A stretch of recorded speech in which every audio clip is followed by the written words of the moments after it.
Bueno, buenas tardes. Buenas tardes.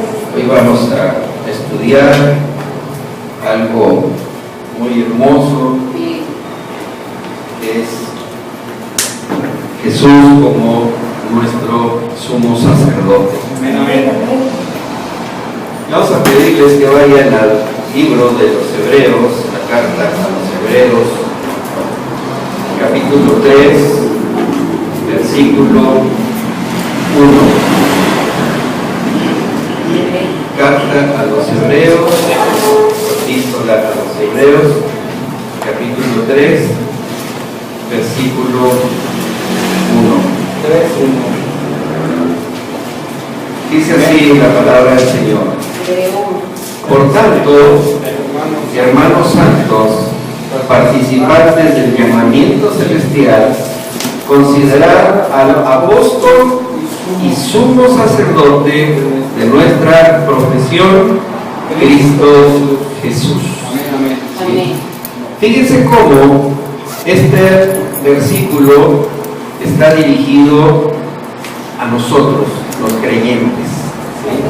Dice, hermanos santos, participantes del llamamiento celestial. ¿Verdad?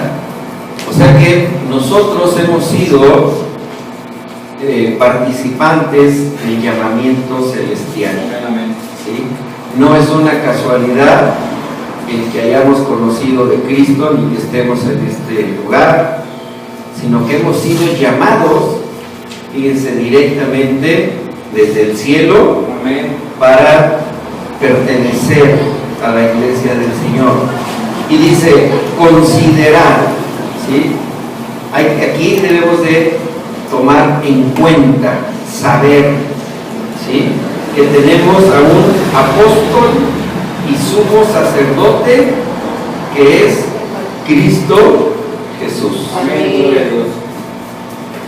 Y vamos a entender la posición de Cristo en el cielo.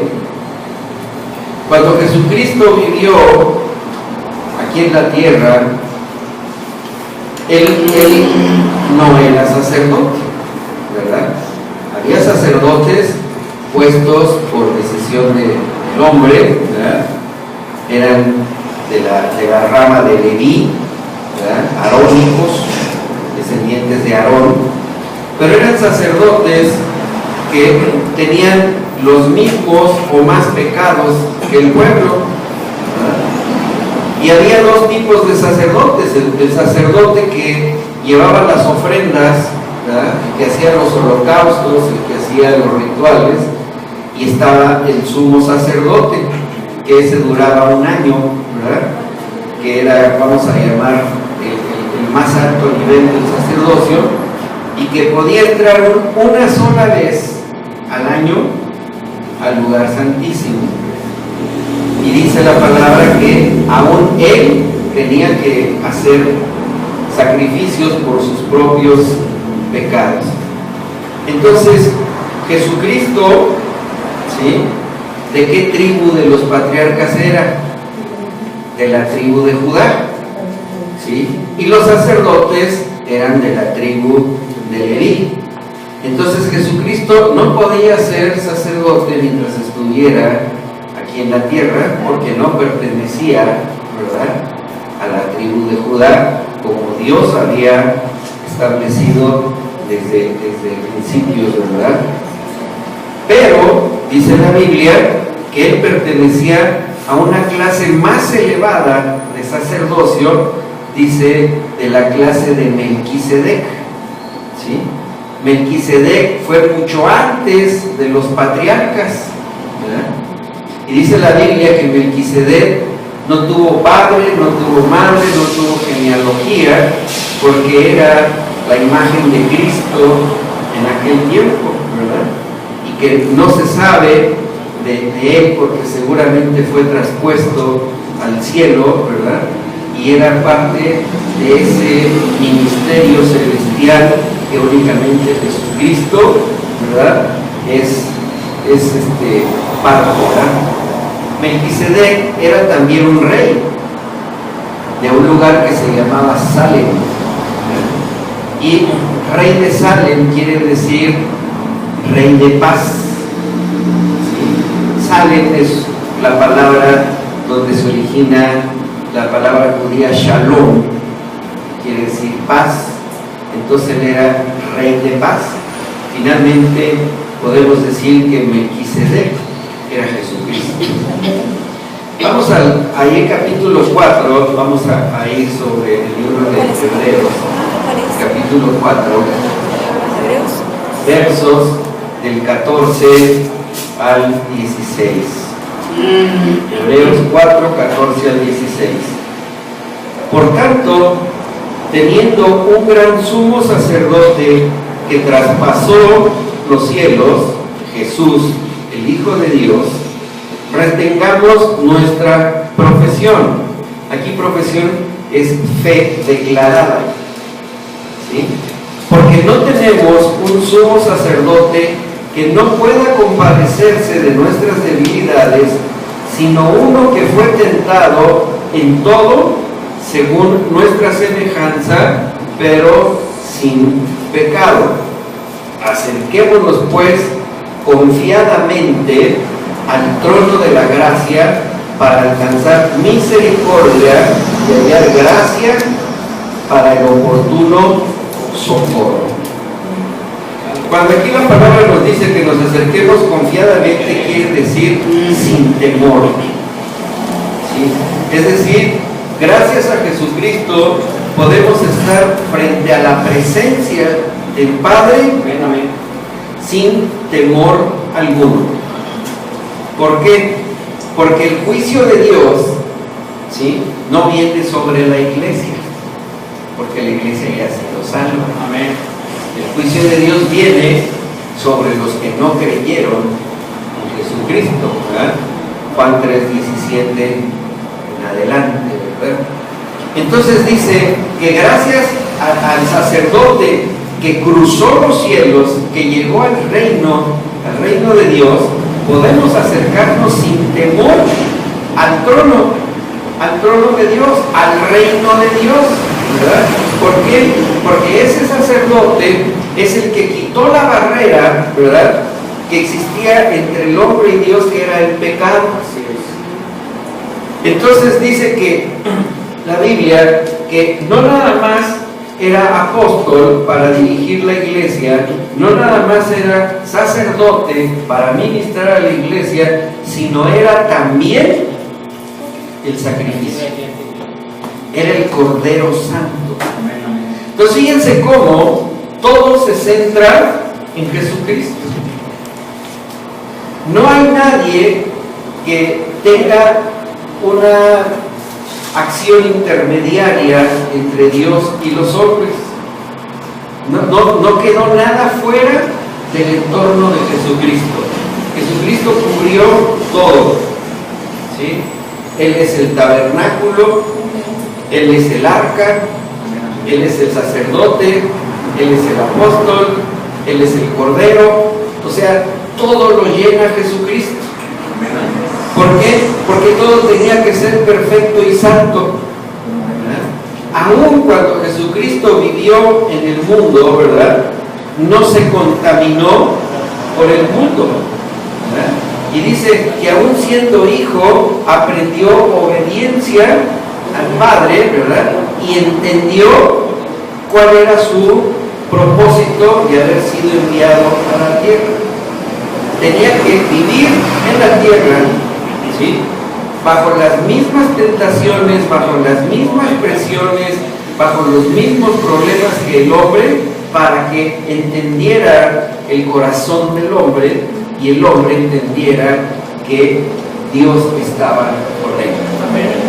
Cuando Jesucristo va a nacer, ¿verdad?, la profecía dice que Él es Emmanuel, que quiere decir Dios con nosotros, ¿sí? ¿Qué quiere decir? Que Dios es nuestra compañía. Dios está en su presencia con nosotros, ¿verdad? Entonces, muchas veces la gente se pregunta, ¿verdad?, ¿por qué Dios permitió ese accidente? Bueno, Dios no lo permitió, estuvo ahí El que hizo el accidente es el hombre, ¿o no? O sea, siempre le echamos la culpa a Dios de las tragedias y decimos, ¿por qué lo permitió? Pues porque desde el principio de los tiempos el hombre quiso ser independiente y Dios se lo dio, ¿verdad?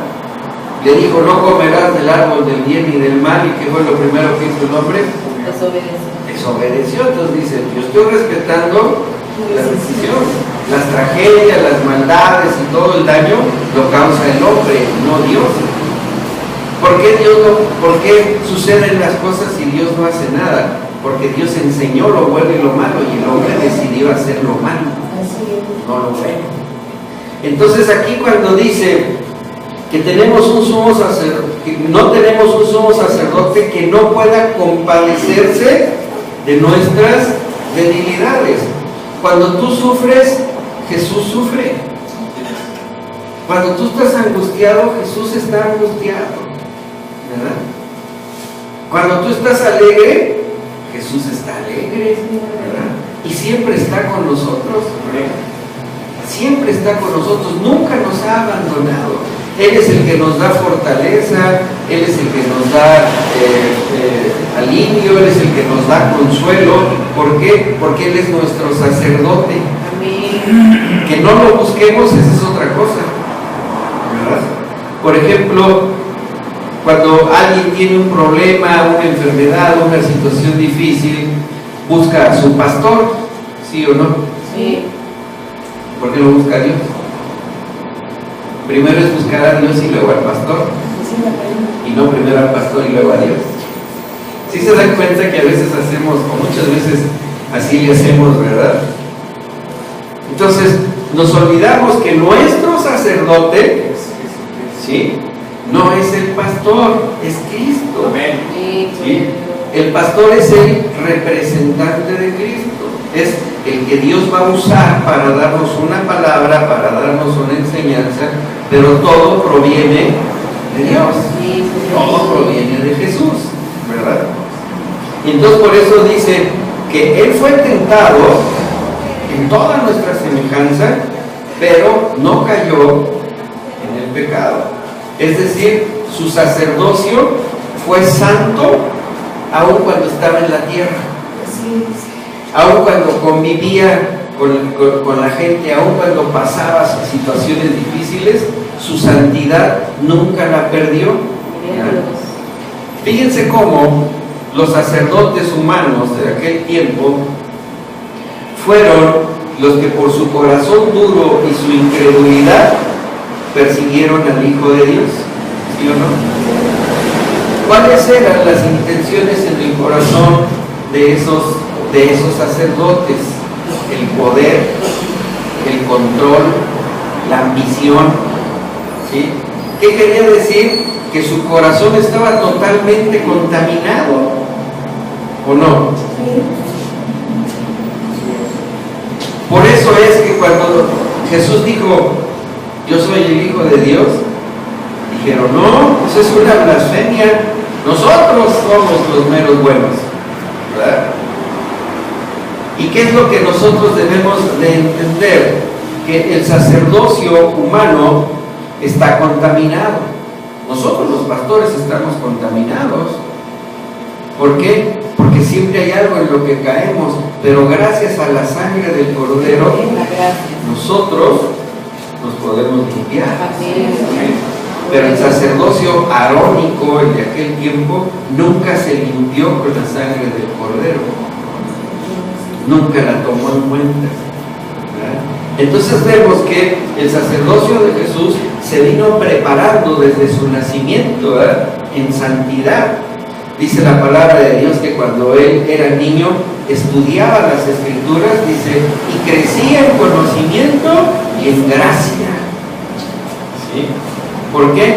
Porque Dios mandó a Jesucristo como hombre para que se preparara como hombre, sin perder su divinidad, su santidad.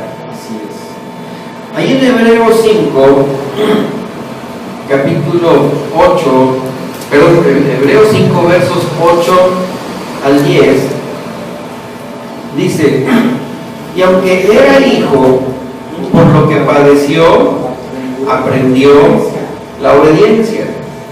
Y habiendo sido perfeccionado, fíjense, perfeccionado, vino a ser autor de qué?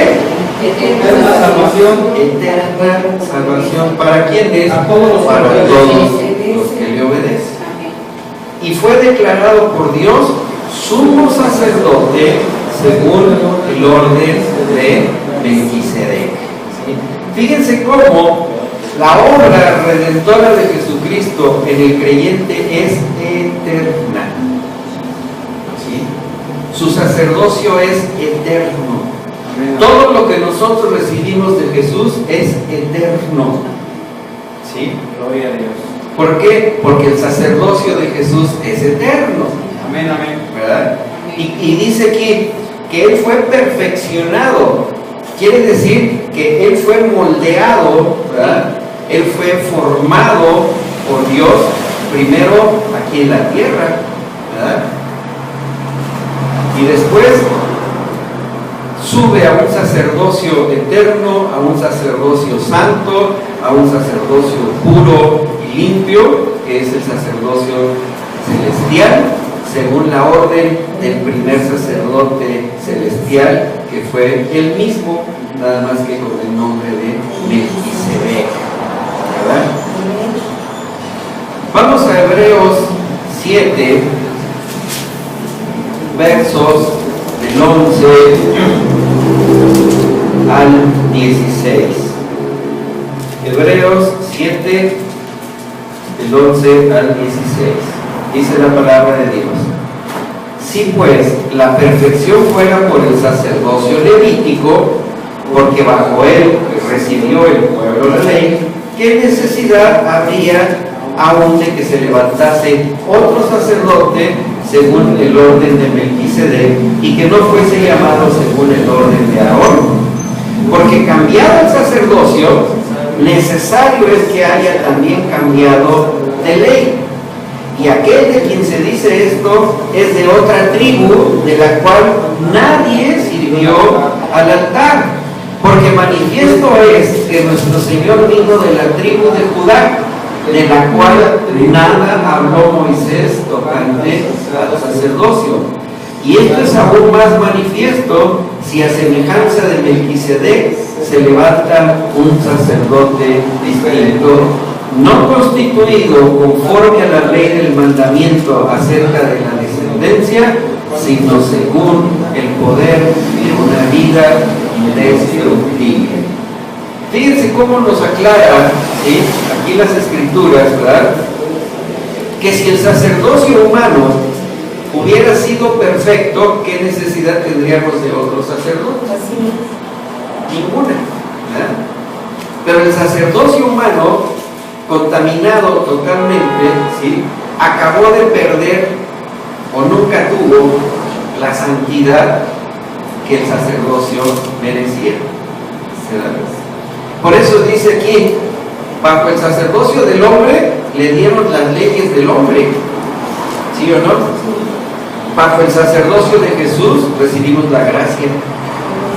¿Por qué? Porque por la ley todos estamos condenados, por la gracia todos somos salvos. Amén. Gloria a Dios. ¿Sí?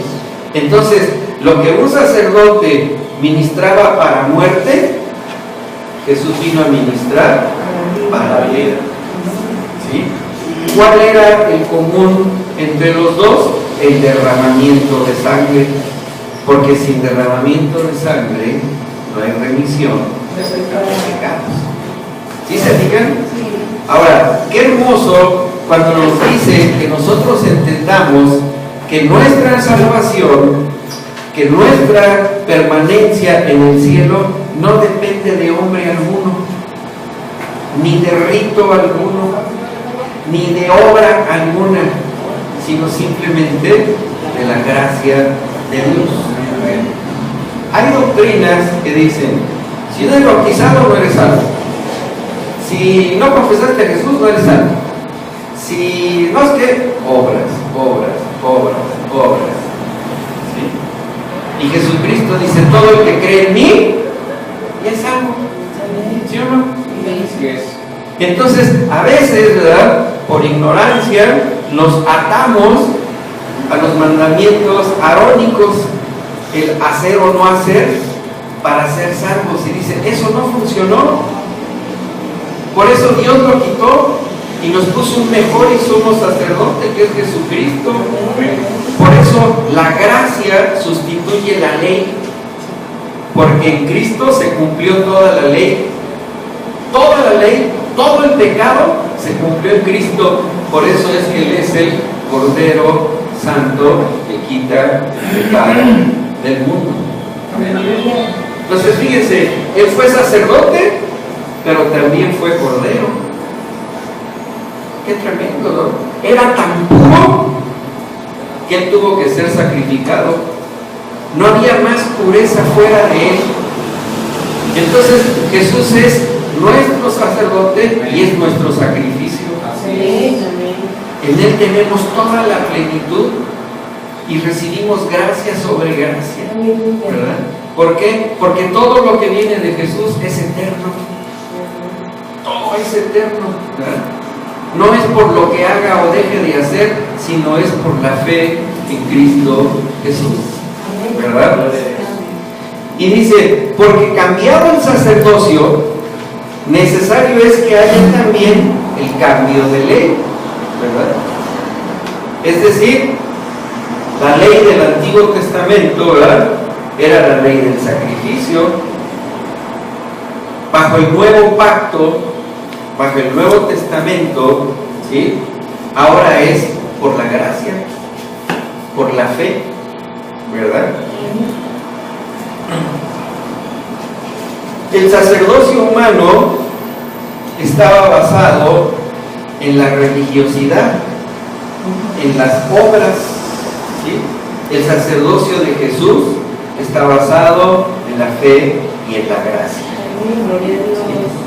Fíjense qué cambio tan importante, tan revelador, ¿sí?, cuando entendemos por qué Jesús es ahora nuestro sacerdote, ¿verdad?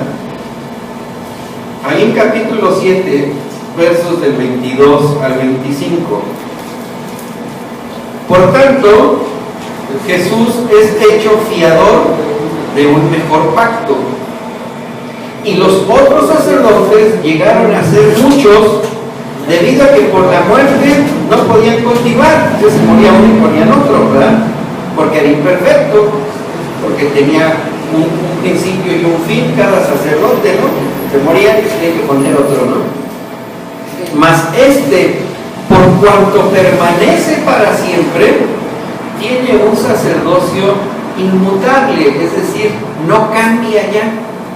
Ya lo que está establecido es eterno, ¿sí? Ya no Dios el Padre va a cambiar sus órdenes, no va a cambiar sus disposiciones, ¿verdad? ¿Por qué? Porque ya está establecido para la eternidad. Dice el verso 25, por lo cual puede también salvar, ¿cómo? Perpetuamente. ¿De qué decir perpetuamente? Para siempre. Para siempre.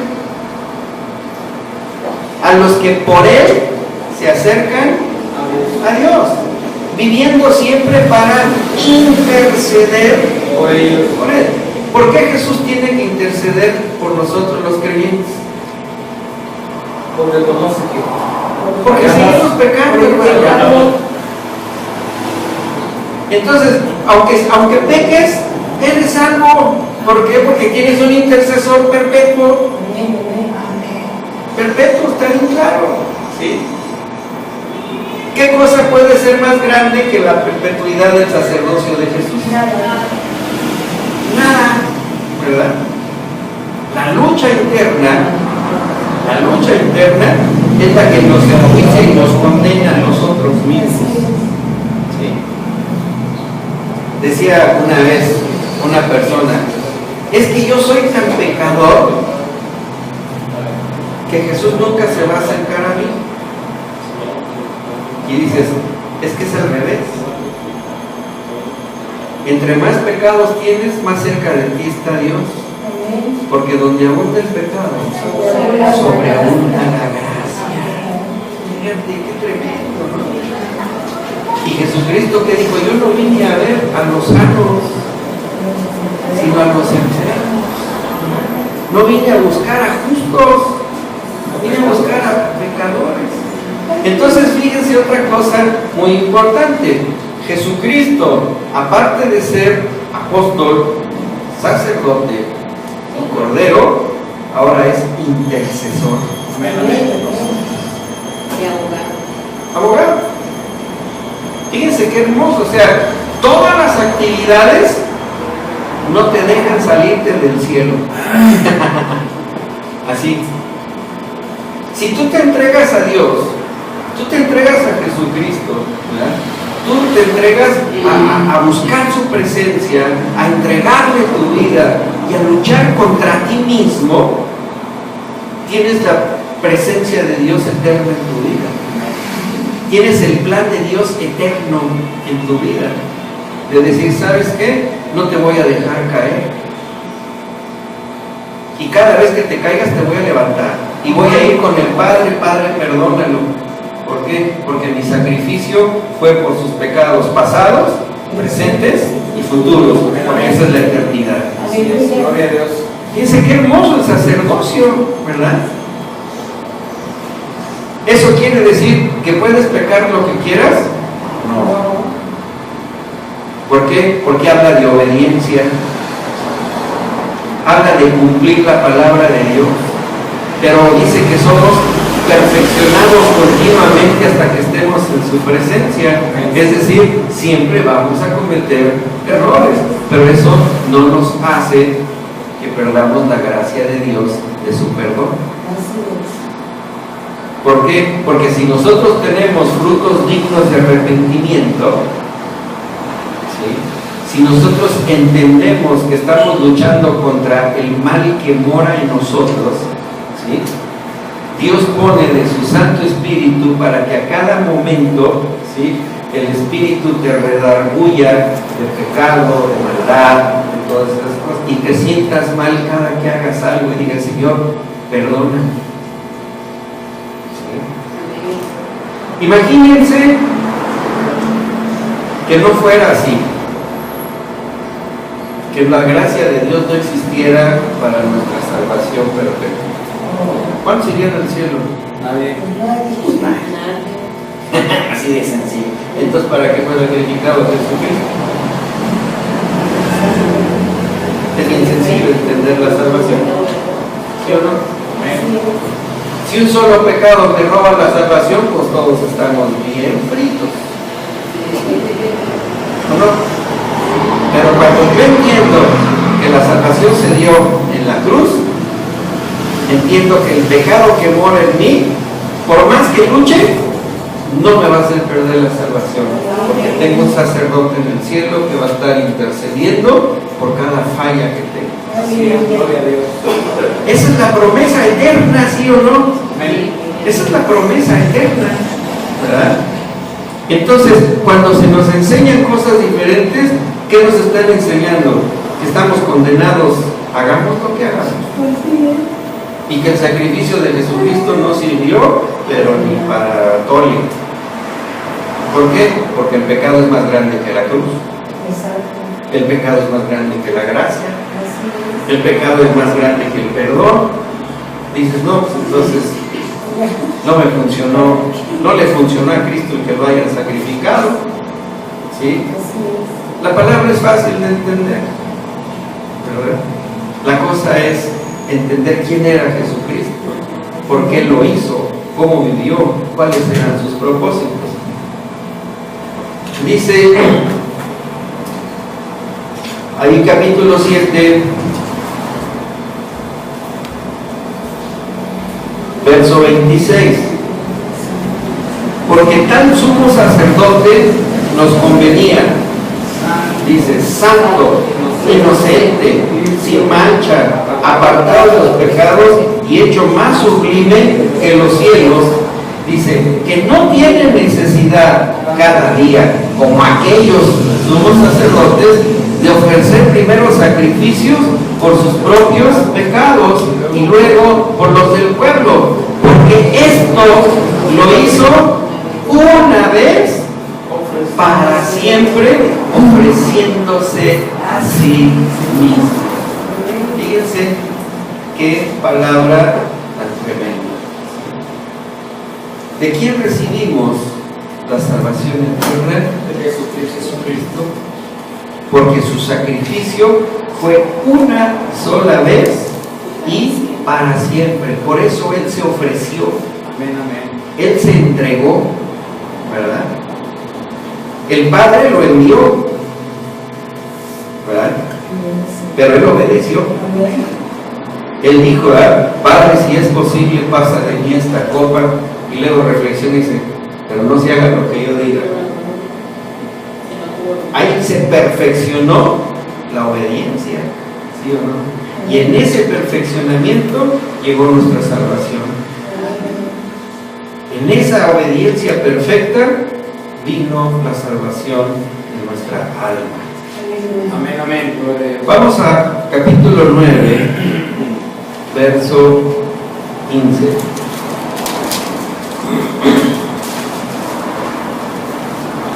Dice, así que por eso es mediador de un nuevo pacto, para que interviniendo muerte para la remisión de las transgresiones que había bajo el primer pacto, los llamados reciban la promesa de la herencia eterna.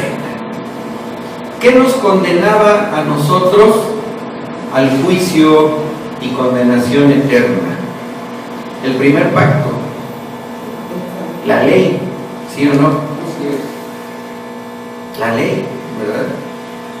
¿Qué pasaba cuando el pueblo iba, confesaba sus pecados, pagaba la ofrenda y saliendo de ahí volvía a pecar?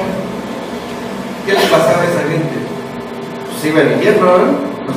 ¿Cuánto iba a acabar si lo que pagaba era por lo pasado y no por lo futuro? En el catolicismo, Así es. ¿sí? ¿Cuáles pecados confiesa la gente? ¿Los pasados o los futuros? Los pasados. Entonces, saliendo si pecan, al caso, ¿no? Al fuego. ¿Por qué? Porque es insuficiente, ¿verdad? Entonces, el nuevo pacto dice, hace que digan, ¿sabes qué? Todos los llamados a creer en Cristo Jesús, todos son pecadores. ¿Por qué? Porque infringieron toda la ley. Todos están condenados, y esta es la condenación, que Él vino al mundo y no creyeron en Él. El mundo está condenado, ¿sí o no? Así lo dice la palabra. Dice, pero el que cree en mí será salvo, y ninguna condenación hay sobre los que creen en Cristo Jesús. Ese es el nuevo pacto. Ese es el nuevo pacto. Fíjense qué hermoso. ¿Sí? Se cumplió la ley de la remisión de pecados por derramamiento de sangre.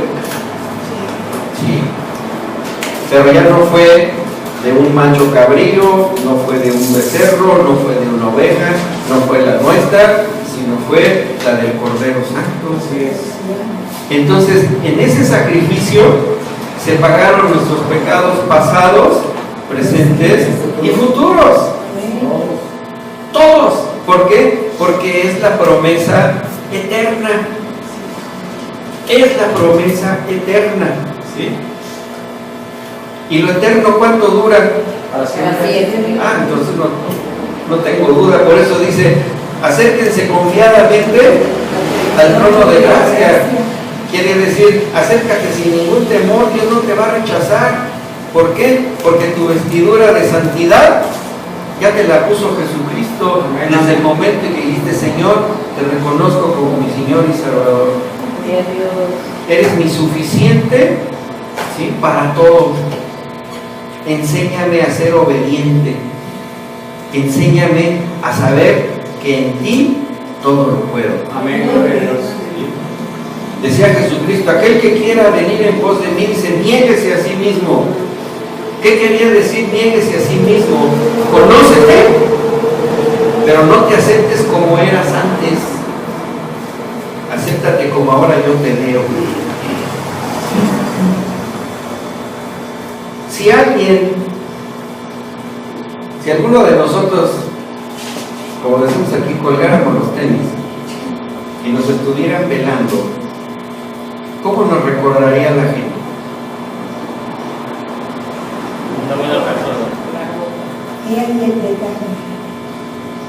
¿Cómo nos recordaría la gente? Según lo que vieron con nosotros. Exacto. Sí. Pues digo que no hay muertos malos. Sí. No hay muertos malos, todos aman. No, todos están con Dios en el santo descanso, no sé qué. Y dices, no. La gente ve cosas que Dios ve más allá. ¿Sí? La gente te puede decir, es que era una chismosa, era una floja, era una esto, era un otro, era un otro, era un otro, ¿sí? Y Dios dice, yo lo que veo es una hija y un hijo de Dios. ¿Por qué? Porque creyó en mí. Porque entendió el por qué mi hijo fue sacrificado. Entonces nosotros no debemos vernos como la gente opina de nosotros, sino debemos vernos como Dios nos ve a nosotros. ¿Sí? ¿Cómo nos ve Dios? Por eso dices, yo me niego a mí mismo, ¿verdad? A mí luego la gente me decía, ay, ¿te acuerdas cuando te ibas a las discos y bailabas así, chupabas acá? No, ya no me acuerdo si ya se murió. ¿Por qué voy a traer el presente de cómo era yo? Gracias a Dios ya me morí, nací nuevo. Pero ¿no dice así la palabra? Sí. Pero hay gente que está en Cristo y se anda acordando de su vida cochina, sucia, marrana que tenía. Ay, ¿te acuerdas cuando cantábamos esas canciones? No me acuerdo ni me interesa, porque ese ya se murió. Es como si dijeras, ay, ¿te acuerdas cuando teníamos cáncer? Claro, ¿cómo sufrí? Entonces, ¿para qué te sanó, Señor? ¿No? Ahora veo, a partir de mi nuevo nacimiento, hacia adelante. ¿Por qué? Porque la sangre de Cristo borró todo mi pasado. Dice, no me acordaré ni de sus iniquidades ni de sus pecados. ¿Por qué? Porque a Dios no le interesa tu pasado. Mira el que tienes a un lado, a Dios no le interesa tu pasado.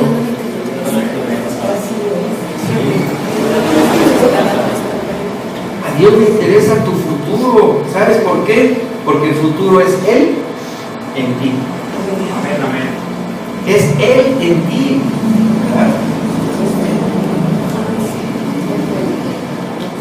¿Cuántos conocen la historia del inventor de los focos, Tomás Alva Edison? ¿Cuántos focos hundió? No. Fue como 10,000. Dice que del 100 se cayó y lo estrelló y era el pueblo. ¿Y a quién le interesa cuántos se fundieron? A mí me interesa que este prenda. ¿Sí o no? ¿Por qué? Porque este es el futuro. ¿Verdad? Entonces, muchas veces nosotros nos anclamos en el pasado, ¿sí? Y en el pasado, ¿sabes quién está? Satanás. Porque Satanás nunca te va a recordar las cosas buenas. Siempre va a ser lo que hiciste malo o lo bueno que dejaste de hacer, o el daño que hiciste, o tu mala decisión. Ahí es donde va a estar, mira, duro y duro y duro y duro, ¿verdad? Como cuchillito de palo. Pero cuando dices, ¿sabes qué? Fuera de mi mente, fuera de mis pensamientos, fuera de mi vida, Satanás, porque ahora mi vida está en Cristo. Amén, amén. ¿Sí? Y si en algo la regué, es porque Dios me estaba formando, no para que tú me condenes. Eso es lo importante, ¿sí? La madurez, hermanos, viene de los errores, ¿sí o no? Y de la madurez viene el fruto, viene el futuro, ¿sí o no? Entonces, no tenemos que atarnos a los pecados anteriores, porque esos ni a Dios le interesa. ¿Por qué nos tiene que interesar a nosotros? Malo que digas, híjole, Señor, me arrepiento por todo el montón de pecados que voy a hacer. Pues ahí sí tampoco, ¿verdad? Así, no, espérame. Si Cristo está en mí, debo actuar como Cristo, debo pensar como Cristo, debo hablar como Cristo, ¿verdad? Si no, el Espíritu de Cristo no está en ti, está viviendo engañado. Por eso es lo que les decía, tú puedes hacer una confesión de fe y no cambiar, Cristo no está en ti. ¿Cuál es tu mayor confesión de fe? Tu testimonio, tu vida, ¿sí? Cuando la haces de corazón, ¿sí? Cuando todo lo que dices al Señor te sale de lo profundo de ti, ¿verdad?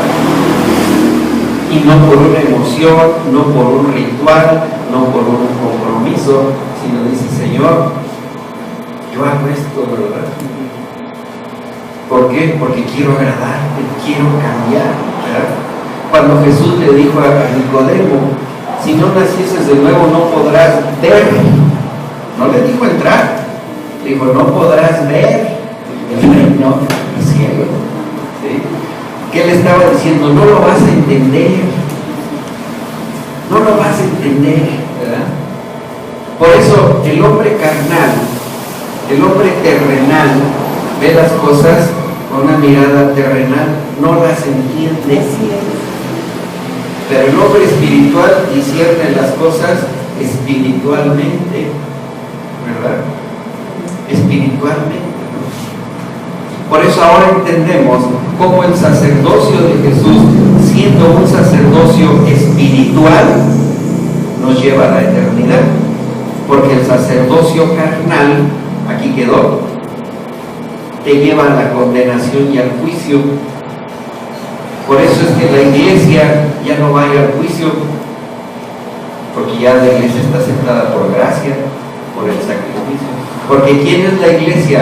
El cuerpo de Cristo. ¿Ustedes pueden creer que el cuerpo de Cristo va a ser condenado? Entonces, si pertenecemos al cuerpo de Cristo, ninguna condenación hay en nosotros. Amén. 9:15, ok. 9:24 al 28. Amén. Porque no entró Cristo en el santuario hecho de mano, figura del verdadero, sino en el cielo mismo, para presentarse, ¿cuándo? Ahora por nosotros, fíjense, ante Dios. Tremendo. Y no para ofrecerse muchas veces, como entra el sumo sacerdote en el lugar santísimo cada año, con sangre ajena. De otra manera, le hubiera sido necesario padecer muchas veces desde el principio del mundo. Pero ahora, en la consumación de los siglos, dice, se presentó una vez para siempre por el sacrificio de sí mismo para quitar de en medio el pecado. ¡Qué óvole! ¡Qué hermoso!, ¿no? Y de la manera que está establecido para los hombres que mueran una sola vez y después de esto el juicio, así también Cristo fue ofrecido, ¿cuántas veces? Una sola vez para llevar los pecados de muchos y aparecerá por segunda vez sin relación con el pecado para salvar a los que le esperan. Salvación eterna por el sacrificio de Jesucristo. ¿Sí? ¿Está claro? Está bien clarito, ¿verdad? Si un pecado nos hiciera tambalear nuestra salvación, ¿cuántas veces tendría que ser sacrificado Jesucristo? Pues yo creo que una cada minuto, ¿no? Entonces se fue una sola vez y para siempre. Siempre y eternidad es lo mismo, ¿sí o no? Entonces aquí sabemos, ¿verdad?, que gracias al sacrificio de ese sacerdote, de ese apóstol, de ese cordero, quitó todos los pecados, ¿verdad? Y se entregó a sí mismo para sacrificio, para quitar de en medio los pecados pasados, presentes y futuros. Dice, y fue ofrecido una sola vez. Entonces, cuando estudiamos nosotros que se rasgó el velo del templo, ¿sí?, y que el velo era lo que impedía, ¿verdad?, llegar, pero que el velo representaba el camino que era Jesucristo, ahora tenemos un camino libre para presentarnos confiadamente frente al trono de gracia. ¿Sí o no? Eso somos nosotros, hermano. Eso somos la iglesia de Cristo. ¿Sí? Por eso es que la palabra de Dios nos enseña que nosotros no practicamos una religión, porque la religión nos condena. La relación es la que nos salva. ¿Sí o no? Si tú practicas una religión, estás condenado, porque la religión habla de obras y la relación habla de fe. ¿Sí o no? Amén. Entonces cuando dicen, es que tu religión, no, yo no tengo religión. Si yo tuviera religión, estaría condenado. Mi relación personal con Cristo Jesús y con su Santo Espíritu es la que me hace llegar confiadamente frente al Padre al final de los tiempos. Por eso yo les decía en alguna ocasión a algunos hermanos, ¿verdad?, yo no tengo el pendiente de si voy a estar o no voy a estar en el arrebatamiento, porque tengo la seguridad que de todas maneras voy a estar con Dios. Así. ¿Cuál es mi preocupación? Estar con Dios, no el cómo me vaya, ¿verdad? Que la gente debe estar preparada, porque no sabemos en qué momento vamos a ser llamados por Dios. Esa es otra cosa, ¿verdad? Porque hay doctrinas que te enseñan a prepararte para el arrebatamiento y dices, bueno, y si no me toca, me voy a ir, me voy a quedar en la preparación. No, tengo que prepararme, porque yo no sé si ahorita me da un infarto y me llama el Señor, o que ahorita bajo y me caigo en las escaleras y me voy con ese, el que me va a arrebatar es el suelo, ¿verdad? Mi preocupación es, si yo soy llamado ahorita, estaré con el Señor. Esa es la preocupación, no el qué camión agarres para el cielo, ¿verdad?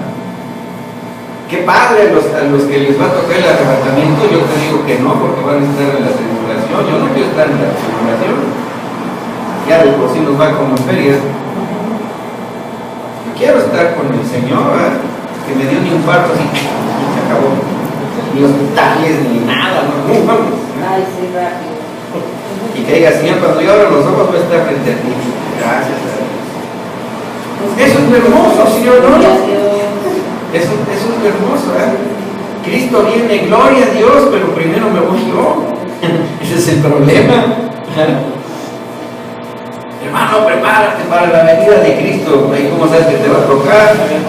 Mejor prepárate para cuando tú estés frente al Señor. Eso es lo interesante. ¿Sí? Nos cae ahorita el techo y casi, Señor, esto no tiene que ser prepararme porque me está preparando para cuando tú vinieras.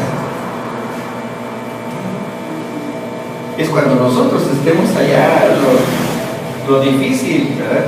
Ese es lo que nosotros debemos estarnos preparando día con día, para que cuando estemos frente a Dios, digamos, Señor, aquí estoy, ¿verdad? Estoy listo, ¿verdad? Hoy en la mañana oí una noticia que, bueno, hasta en la televisión aprendes algo, ¿no? Decía que el gobierno de México se estaba preparando para cuando el barril de petróleo cueste $100. Y dices, ¿y por qué no te preparas guardas mejor para mañana o el mes que viene, que está la inflación y que está todo carísimo, ¿no? O sea, preveo algo que no sé cuándo se va a dar. Si somos realistas, tenemos que vivir el día con día, ¿sí o no, hermanos? ¿Sí? ¿Cómo está mi relación con Jesucristo hoy? En este momento, dentro de una hora, dentro de 2 horas, dentro de un día, ¿cómo está mi relación con Él, verdad? ¿Por qué? Porque los tiempos no los controlamos nosotros. Dice, nadie sabe cuándo va a venir el Señor. ¿Por qué? Porque vendrá como ladrón en la noche. Entonces, por más que te prepares, a lo mejor no te va a tocar verlo, ¿verdad? Pero si te toca verlo, sí, Señor, pues yo ya estaba preparado desde el tiempo, ¿verdad? Mi corazón te pertenece, luché contra mí mismo, traté de ser obediente, ¿verdad? Te busqué, estoy listo, con tribulación o sin tribulación, voy a estar contigo. Eso es lo importante, porque ahí es el nuevo pacto de la herencia eterna. Amén. Amén. Dice en el verso 28, así también Cristo fue ofrecido una sola vez para llevar los pecados de muchos. Y aquí quiero que noten un verbo muy interesante. Dice, ¿se ofreció o fue ofrecido? Fue ofrecido. ¿Por quién? Por el Padre. ¿A quién le recuerda una historia esto?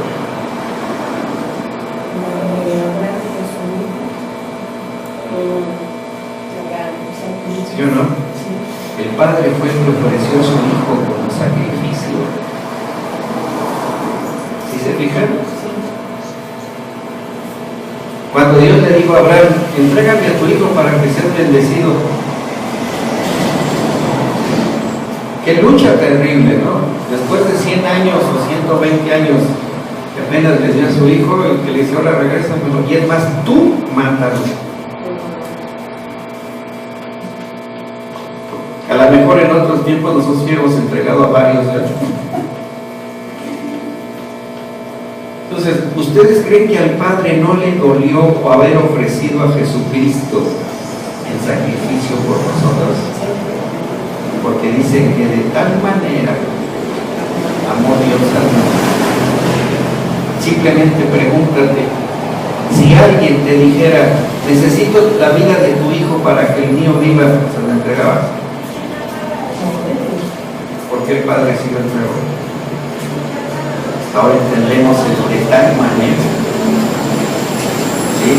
Ahora podemos nosotros pensar qué tan grande es el amor de Dios por mí, que entregó a Jesús por mí, si yo no soy capaz de entregar al mío por otro. ¿Sí se fijan? Entonces, ¿ustedes creen que el Padre iba a ofrecer el sacrificio de Jesús para que no fuera efectivo para la salvación eterna?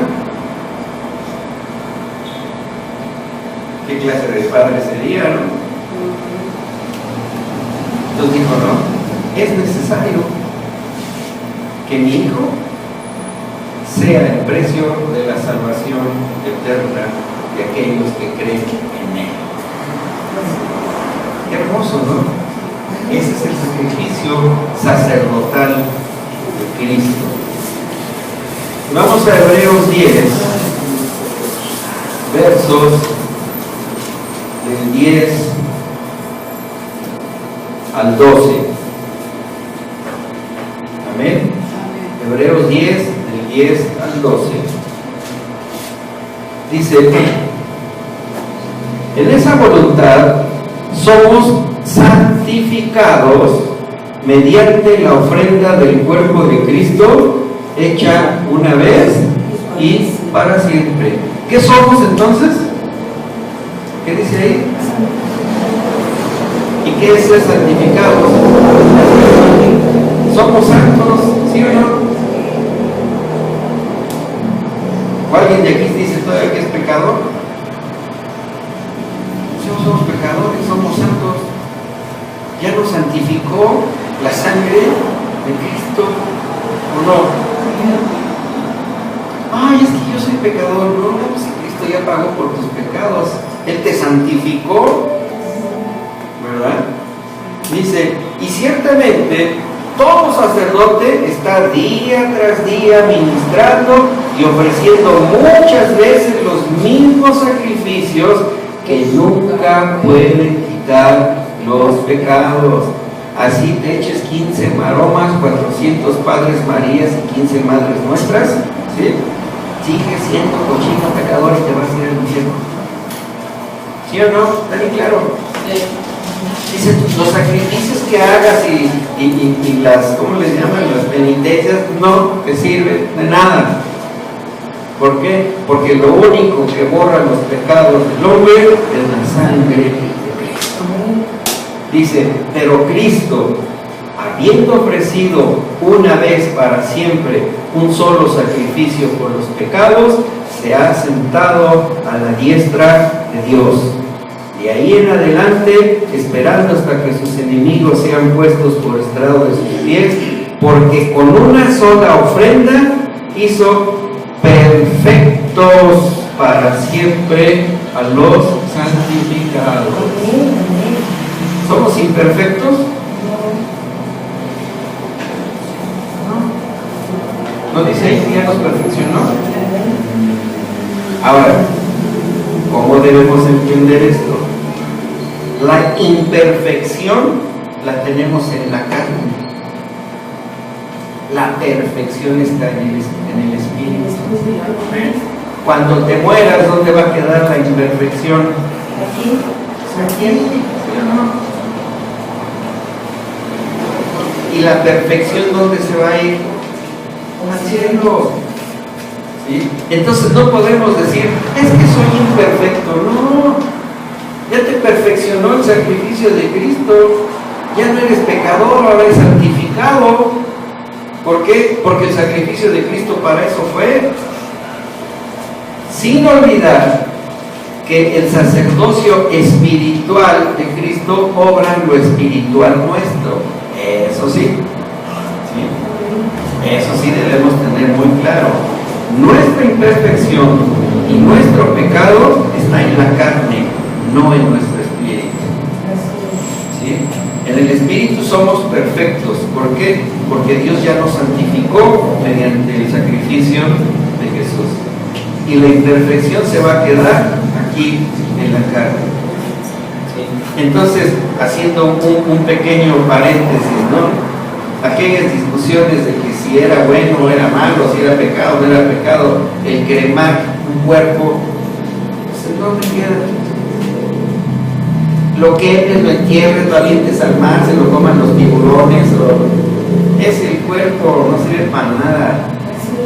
A Dios no le interesa nuestro cuerpo, le interesa nuestro espíritu, nuestra alma. Porque una vez, casi se pelearon unos hermanos por lo de la cremación de los difuntos, ¿no? No, es que es pecado, ¿quién dice que es pecado? Y si fuera pecado la sangre de Cristo. No, pero a ver, ahí te va. ¿Y si te come un tiburón? ¿El tiburón pecó? Agua se murió porque se descobra. ¿Y los gusanos que te comieron también pecaron? ¿Están en el infierno? Son cosas intrascendentes donde el demonio quiere que nos desviemos hasta para dividirnos por eso, ¿no? Y dice, a Dios no le interesa el envase, ¿no? Sino lo de adentro de nosotros. Entonces, si te queman, si te entierran, si te avientan un agujero,